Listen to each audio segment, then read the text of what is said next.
जगद्गुरु तुकोबरायचा अभंग या ठिकाणी नवरात्र महोत्सवाच्या कीर्तन रूपे सेवेमध्ये भिजलेला आहे. हा एक जागर आहे. मी म्हणतात जागर तर काल्याच्या आदल्या दिवशी असतो. कार्यक्रम कीर्तन सेवा असणाऱ्या आईच्या निमित्तानं आहे. आणि आईचा केला जातो तो जागर. नवरात्र महोत्सव आहे. रात्रीचे प्रकार 3. 1 नवरात्र, 2 शिवरात्र आणि 3 कत्तलची रात्र. माहिती का कत्तलची रात्र? तुमचा आमचा संबंध आहे. पण निवडणुकीचा आजचा दिवस 500 देतो मलाच मतदान आहे त्याचा आपला संबंध असं काही स्वाभिमानानं काही जीवन जगलं पाहिजे. 500 5 वर्षाचे 500 ना. रोजचे किती झाले? 12 ने 8 ने 4 ने. अहो माणसाची किंमत जर 500 झाली तर आपण काय करायचं? कोंबडी 700 आहे. शेळी 10,000ला, गाय 1 लाखाला, घोडा 1.5 लाखाला, माणूस 500ला. तर त्या रात्रीचा आपल्याला विचार करायचा नाही. आपल्या महत्वाच्या 2 रात्री, नवरात्र आणि शिवरात्र. 1 दिवस असते शिवरात्र, 9 दिवस असते ती नवरात्र. आणि आईचा जागर या दिवशी करायचा असतो. आला तुम्ही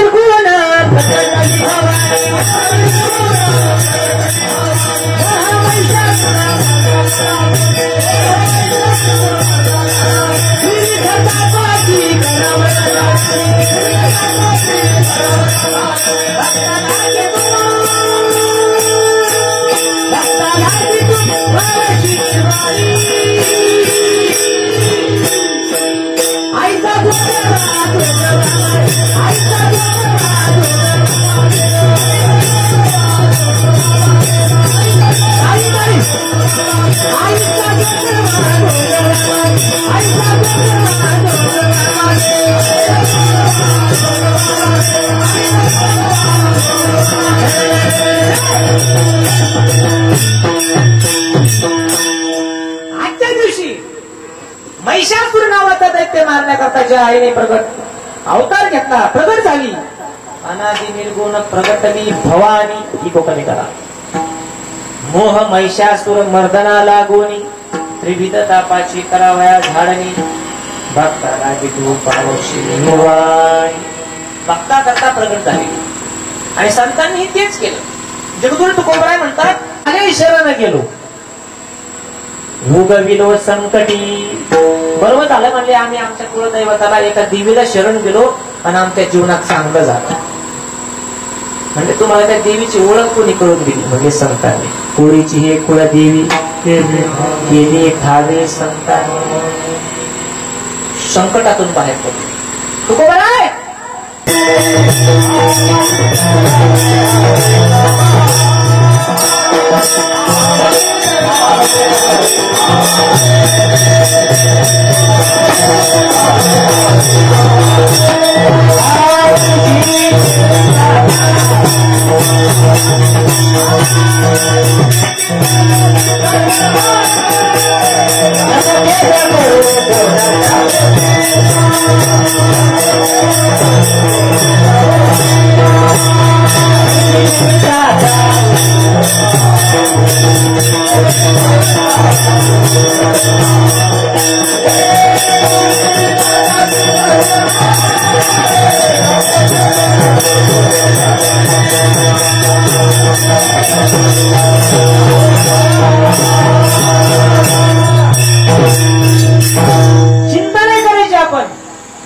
चिंतन करायचं. बाकीचं सर्व भारत पाहतो. तुझी चिंता त्याशी सर्व आहे. भजन चालू झालं, आवाज ऐकल्याने पांडुरंगाच्या हे म्हणजे आज जर तुकोबराच्या संकटामध्ये धावून नाही गेलो तर लोक म्हणते आयुष्यभर सेवा केली, आयुष्यभर टाळ फुटले म्हणले. 5-5 किलोचे टाळ, 2-2 किलोचे टाळ, पावशेर केले. कुठं आलं म्हणले ते. अवसाद बोरला पाणी नाही लागलं तर आपल्यासारखा माणूस होतो. दिल्लीच बंद. अवघडे धावून जावं लागतंय. पांडुरंगाने विटेवरून दंदिशी उडी मारली. गुप्त रूपाने इंद्राच्या डोहामध्ये 14 दिवस गाता कोरड्या ठेवला. 14वी गाता जळी दगडा सहित वया तारी इल्या दैशाला या. कोरडा गाथा बाहेर काढला. पाण्याचा स्वभाव आहे. पाण्यात गेलेली कुठलीच गोष्ट कोरडी बाहेर येते. नेचर आहे, निसर्ग आहे. तरी सुद्धा 14व्या दिवशी गाथा दगडासहित वरती आणला. एकाने तुकोबऱ्यांना प्रश्न विचारला, महाराज ही क्रांती घडली कशी? तुकोबऱ्यांनी त्याचं उत्तर दिलं अभंगाच्या पहिल्या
तुकोबरा म्हटले, आमच्या 8 पिढ्याचा परमार्थाचा वारसा सेवा माझ्या पदरामध्ये पडली.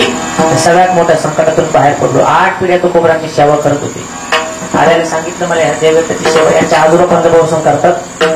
ती सेवा आज या ठिकाणी कामा येतील. तुमच्यासारखे सर्वसामान्य माणसं त्यांना मदत करतात. तरुण अन्नदान करणारे भाविक दान धर्म करतात. स्वतःचा पैसा सोडणं एवढं सोपं नाही. अन्नदान करणं 30-30 हजाराच्या पंक्ती 50-50 हजाराची पंगत एका दिवसाची एवढं करणं सोपं नाही. ते दान शूर व्यक्तीचं दान आहे. आणि मला वाटतं त्यांच्या नावाने तर टाळ्या झाल्या पाहिजे. एक पाहुणा घरी आला तर मालकीन भांडे आदळली. सोपं आहे का एवढं? त्याच्याकरता अंतकरणात उदारता लागते. आज माणसं कंजूस झाली, कंजूस.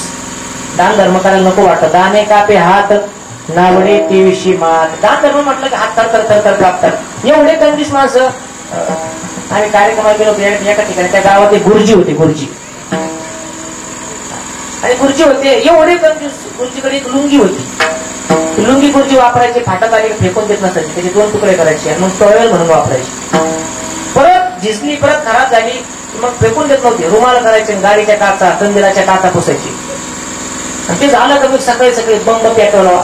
बंब पेटवायला ते लगेच बंब पेटायचा. आणि मग तिची राख झाली की ते राखीने भांडे घासायचे.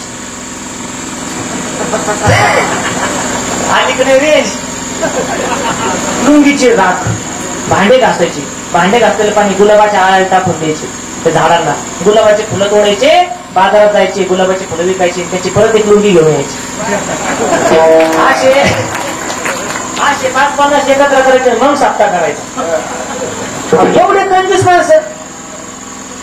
जुना काळ सांगतो मग मी तुम्हाला. आता ही दान धर्म करतात म्हणून सगळं चालू आहे. सगळं त्याचं सोपं नाहीये. 2 म्हातारी जोडी हॉटेलमध्ये जेवत होती. शेजारीच एक तरुण जोडपं बसलेलं होतं, नवीन लग्न झालेलं. ते नवीन लग्न झालेलं जोडपं त्यांच्याकडे असं आदर्शानं बघत होतं. काय संस्कार म्हटले. मालक जेवत आहेत आणि आजी जेवत पण नाही. का? मालकाचं जेवण होईपर्यंत एक घास सुद्धा घ्यायचा नाही. जुन्या काळात नाही गोष्टी पाळल्या जात होत्या. विश्वास पहिल्यांदा त्या गोष्टी पाळल्या जायच्या. सगळं जेवण होतं. त्यांनी असं आदर्शानं पाहिलं. वा काय संस्कार आहे म्हणले. जेवण झाल्यानंतर आजीचं दर्शन घेतलं. आजी आता एवढं संस्कार बघायला भेटत नाही म्हणले. कोण करतं एवढं? मालक जेवत तर जेवायचं नाही म्हणले. म्हणजे बाई तुझा काहीतरी गैरसमज झालेला दिसतोय म्हणले. काय झालं? तुम्ही काय जेवत नव्हत्या? नाही म्हणजे आमचं कसं आहे, आमच्या दोघात तोंडात नाही टाक आणि आमच्या दोघात एक पचळ आहे म्हणजे.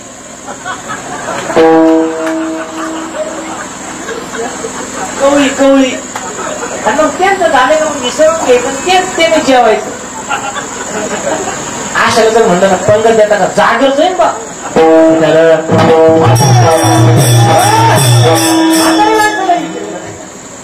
लय अवघड. परमार्थ तरुणपणी काय सांगितलं? ज्ञानेश्वरी 22व्या वर्षी झाली.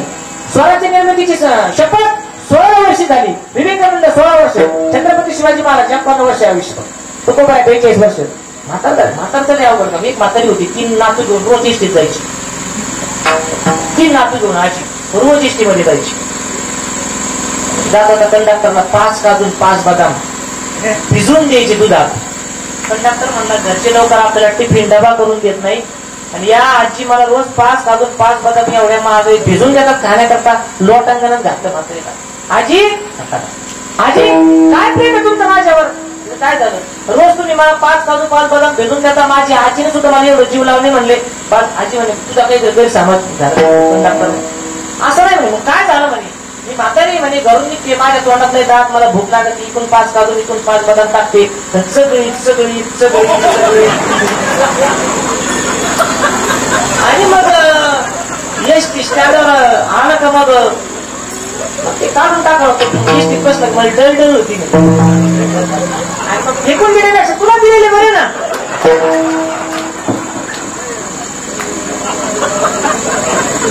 वॉकला बोलते माणूस. डॉक्टर म्हणला आजी बसून घ्या गाडी, बसून घ्या बसून घ्या. आजी सुनबाई तिकीट नातू सगळे बसले. आजी तिकीट काढा तिकीट. तुम्हाला महिलांना फ्री मध्ये झालं पण नातवाचं तिकीट काय वय सांगा. वय नातवाचं 3 तिकीट काढावं लागते. रागवलेलं होतं तो 3 तिकीट द्या म्हणले. रोज सोडले नातू आज नाही सोडणार. सांगा वय सांगा. पहिल्याचं 5 कंडक्टर साहेब 5. दुसऱ्याचं 5.5. कंडक्टरच्या हातातलं machine look look look look look look look look look. तिसऱ्याचं 6. कंडक्टर म्हणे आजी खोटं का बोला ना. त्याला काही लिमिट आहे ना. खोटं का बोला ना. पण बोलण्यात 9 महिन्याचं अंतर ठेवायचं. आजीने अशी काना बघा आणि त्याच्यामध्ये मी मत दुसऱ्याचं म्हणे शेजारच्या काय सांगतो मला. पण आता आम्हाला सगळं करून सगळं भेटतंय सगळं म्हणून हा आनंद. पुणे आम्ही खेळी नाही गदारोळी आनंद. पुणे आम्ही खेळी वेळी. पुणे आम्ही खेळी नाही गदारोळी आनंद. पुणे आम्ही खेळी वेळी.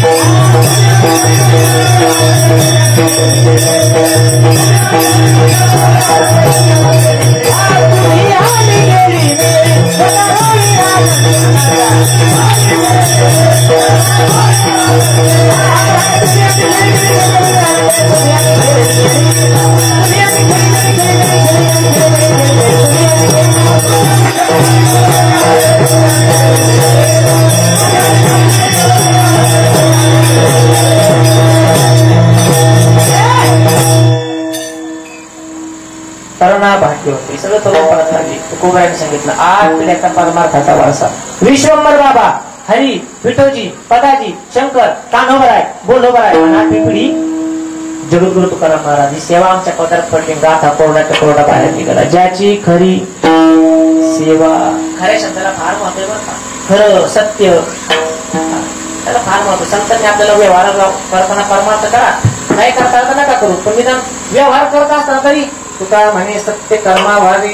आपल्या इथं जर कोणी लॉचा स्टुडंट असेल तर त्यांना कळेल.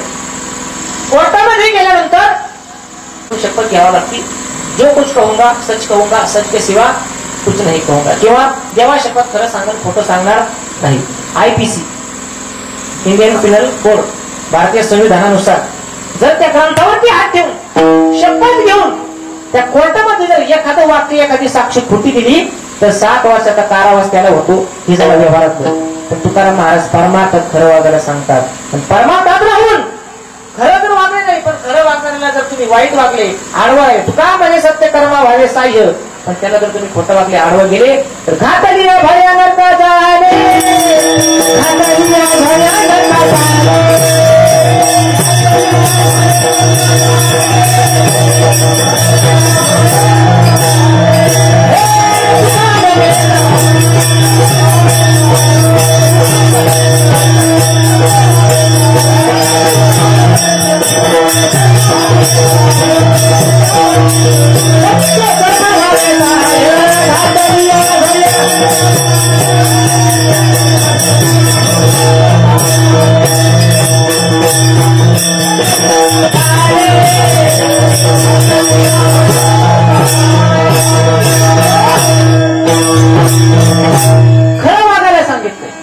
म्हणे सत्य कर्मा व्हावे साह्य.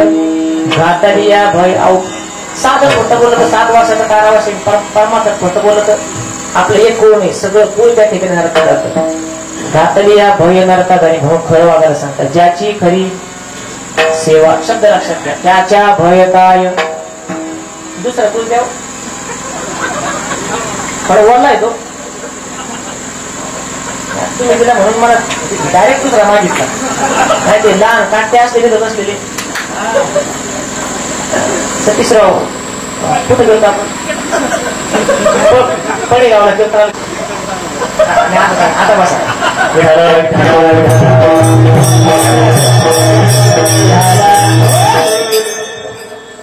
त्यांनी तरी कुठे जावं, ही जागा त्यांच्या करताय. तरुणांना संस्कार लागावे लहानपणामध्ये. ते जर राजकीय सभेत गेलं त्यांना कोणी बसू देईल का?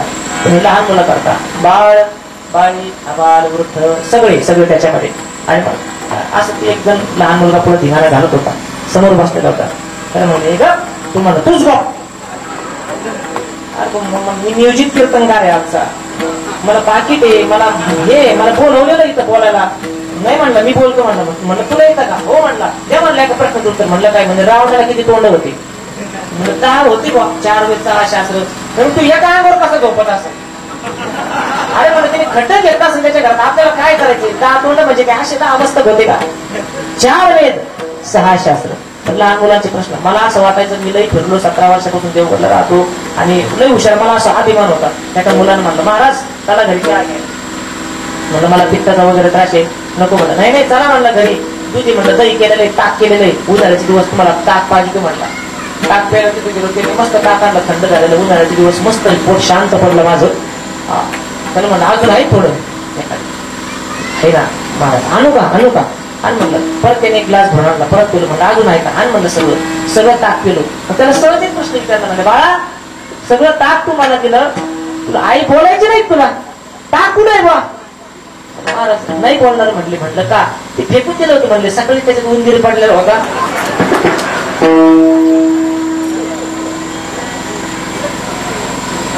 काटे एवढा राग आला. ज्या तांब्यात त्याने ताक आणलं होतं जोगेश महाराज, तांब्या घेतला फेकून आणला. त्याने आईला आवाज दिला. आई बाबांना ताक तर दिलं म्हणले, पण बाबाने आपला आंघोळ तांब्या सुद्धा फोडला म्हणले. एवढे काटे कोल्हापूरला गेलो आम्ही. त्यावेळेस मी गाय कोल्हापूरला. तिथं सगळं पैलवान आहे. आता माझ्याकडे बघून तुम्हाला वाटतंय का माझा पैलवानाचा काही संबंध असेल बा? मी आपला बाईकच्या दांडीवानी दाढी ना बॉडी गेलो. त्या मालकीचा नातू होता, असा वजनदार गणपती बाप्पा सारखे हातपाय धैर्य. आता पैलवान पण बारीक होता. तिकून ते मला डोकायचा माझ्याकडे असा पाहिजे. काय केलं बोलायला? मग अजून मुलं असा करायचा. म्हणलं मुलं जवळ आला. म्हणलं महाराज माझी एक इच्छा आहे. आता चॉकलेटला 1 रुपये 2 रुपये. म्हणलं काय बाबा? मांडीवर बसू का?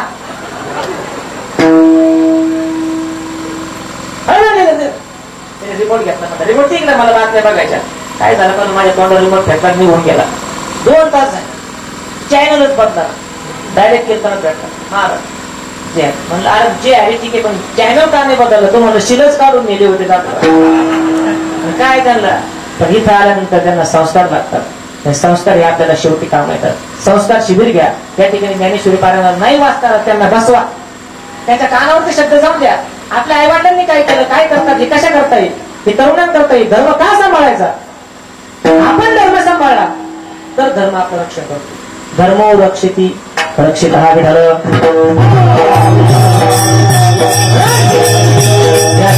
सेवा त्याच्या भयताय. जेव्हा महिला म्हणले 4 वाक्य जाताना घरी घेऊन 9 दिवस उपवास करा तुम्ही. माझ्या आयासारखे मला बोलायला नका लावू. 9 दिवस उपवास करा. मरणाचा फराळ खातो आपण. उपवासाचा अर्थ काय होतो? उप म्हणजे जवळ, वास म्हणजे देवाच्या जवळ राहणे, याला म्हणतात वास. पण आपण उपाशी राहू शकत नाही. म्हणून आपला काय फराळ, तेल, खजूर, साबुदाणा, केळी, दूध, काजू बदाम, शेणखत, काय तेल, खजूर, खजूर पेटायचे असतं एवढं खातो. फक्त भजी राहिले मग आता उपवासाची. ठीक आहे उपवास करा, आईची सेवा करा. वेगवेगळ्या प्रकारच्या 9 दिवसाच्या डवकला आता काय फ्यार आला तो फॅशन आणि व्यसन. परमपूजने शांतीधर्म गुरुवारे माझे बाबाजी देवचे बाबा सांगत असतात त्या महाराष्ट्राला सगळ्यात व्यसन लागलंय. व्यसन आणि फॅशन. फॅशननी नाश करू बघत आहे. विठाल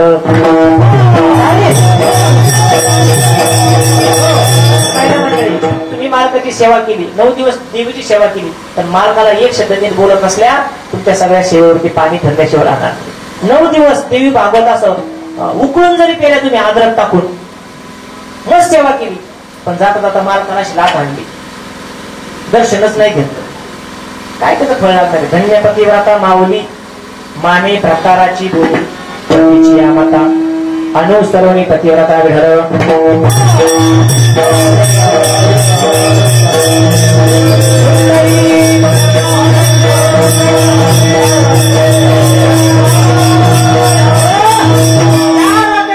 मालकाची सेवा करा, सगळ्या सेवा तुम्हाला वेगळी सेवा करण्याची गरज नाही. संसारात हसा, परमार्थात रडा, अंगात टाका शेणाचा सडा, सुंदर त्याच्यावर रांगोळी काढा, रोज मालकाच्या पाया पडा, मग तुमच्या जिंदगीचं होणार नाही राडा. जिंदगीचा मोकळ म्हणे तिथे काय टोल नका भरायचा काय. मालकाची सेवा आई साहेब जिजाबाई पांडुरंगाला देव नव्हत्या मानत, आपल्या मालकाला देव मानत होत्या, पण तरीही पांडुरंगाने तुकाराम महाराजांच्या आधी भेट आई साहेबाला काटा काढण्याची निमित्तानं दिली. संसारात हसा, परमार्थात रडा. संसारात हसलं पाहिजे, ज्याला हसता येतं त्याला 4 लोकात बसता येतं, किती गर्दी असली गर्दीत घुसता येतं. परमार्थात रडलं पाहिजे. देवाला कसं जन्म घ्यावा लागला, प्रभू रामचंद्रांना वनवासात जावं लागलं, किती त्रास, या सगळ्या गोष्टी आठवून आपण रडलं पाहिजे. 1.5 तास आपण सत्यनारायण करतो, पण एक थेंब पाणी डोळ्यामध्ये येत नाही. शेवटी देवाला काकाला म्हणावं लागतं, डोळ्याला पाणी लावा. संसारात हसा, परमार्थात मालकाची सेवा करा, तीच तुमच्याकरता सगळ्यात मोठी सेवा.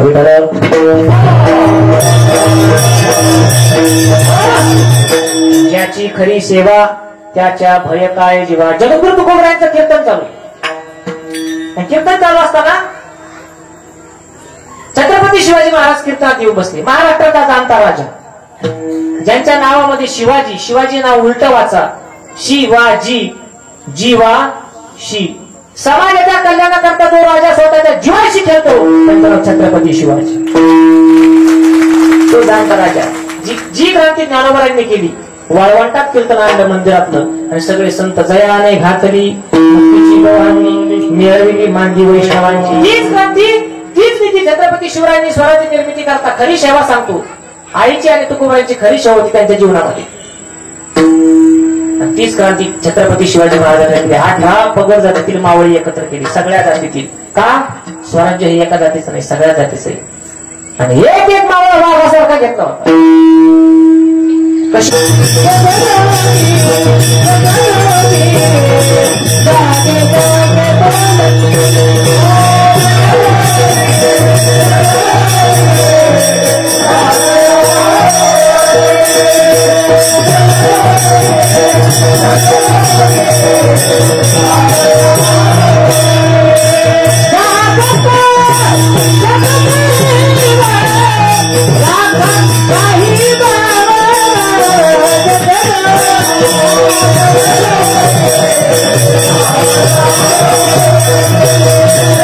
म्हणले आम्ही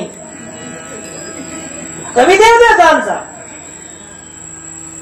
आम्ही पण तू वासुदेव सांगतो, आम्ही पण आधीच असंच तुमच्यासारखं लय देव.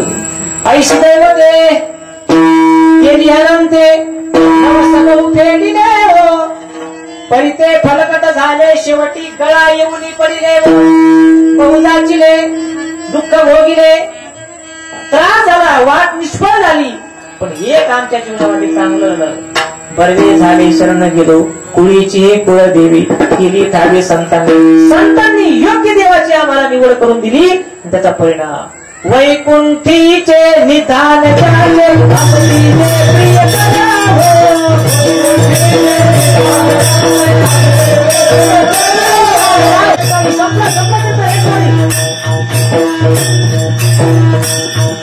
राज्य संगती गेलो भक्तीने भीमा दिला.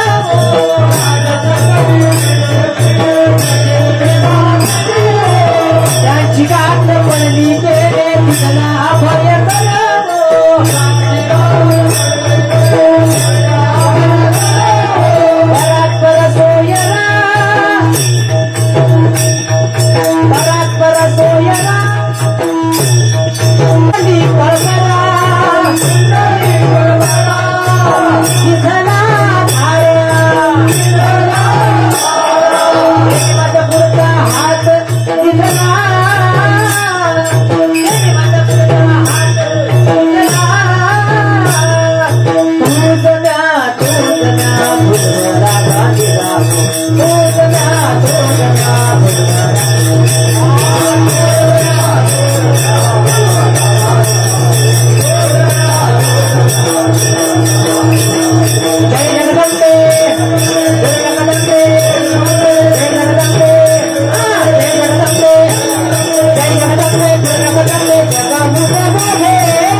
आईच्या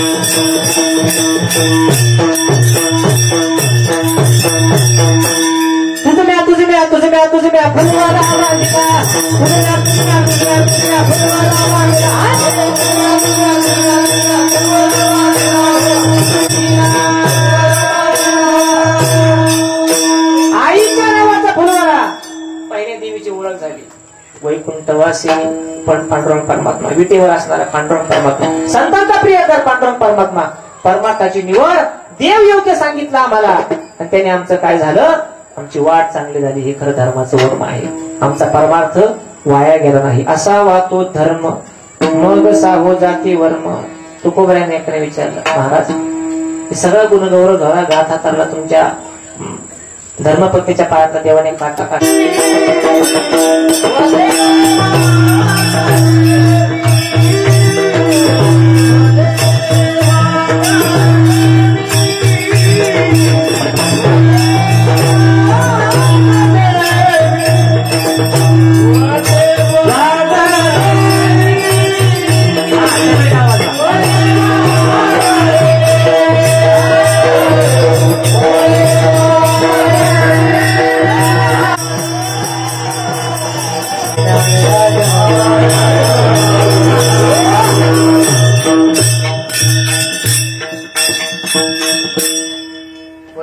देवी तुका विठ्ठली गौरे. तुम्हाला प्रपंचातले फायदे होतील नाही होतील हा तुमच्या कर्माचा भाग. कर्म धर्म तुम्हा कर्मधर्माने जीवनात जर खरा परमार्थ केला तो कोबऱ्यास नेहमी सांगायचे. माळ घेतली, माळ घातली, मोठी होती जरा, आणि महाद्वाराच्या बाहेर आल्यानंतर असं वरती तोंड करून सारखा बघत होता आबाळकडं. म्हणलं बाबा काय झालं, माळ गुतली काय कानात? माळ घातली. म्हणलं मग इवाईन येतात पाहतोय. तसं तुम्हाला घ्यायला यम येतोय, यम आपल्याला घ्यायला यम येतोय. काही कोणी असं तुम्ही सरपंच, कलेक्टर, IPS, राष्ट्रपती, RS संघटना, पण तुकाराम महाराज म्हणतात मला घ्यायला माझ्या खऱ्या शिवायचा परिपाक साक्षात पांडुरंग परमात्माला एकटा नाही आला. विमानपणा प्रयाण काळी देवे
खऱ्या सेवेची ताकद करायची काय होत करायची. घाला पवाना मशीन मध्ये गेला, पंचपती झाली, चाळ झाली, इथं वरकमय झाली, यांचं मौली झाली तरी पावना मशीन मध्ये खडखड खडखड धडधड धडधड कीर्तन संपलं. बॅटरी जोडून पाहुण्याला बाहेर काढला. पाहुणा म्हणला मी पाटाला आंघोळ करतो, मशीन नका वेळ लागला. तुमच्या आमच्या अंतकरणातली सेवा या ठिकाणी या कार्यातून दिसून येते. या कार्याचे आशीर्वाद, देवीचे आशीर्वाद आणि परमपूजनीय शांती ब्रह्म देवगडच्या बाबांचे आशीर्वाद आपल्याला नक्कीच भेटल्याशिवाय राहणार. त्यांचे आशीर्वाद मानल्यानंतर दुसरं काही कमीच नाही. राजयाची कांता संपला माझं. तर एखादा शब्द चुकीचा वाटला असेल मोठ्या अंतकरणाला माफ करा. कार्यक्रम करतो उपस्थित सर्व प्रिय सज्जन सर्वांना धन्यवाद. आल्यालाच एका तरुणाने चिठ्ठी दिली होती. ते म्हणले काही दिवसापूर्वी एका ठिकाणी नवीन देवगडचं भजन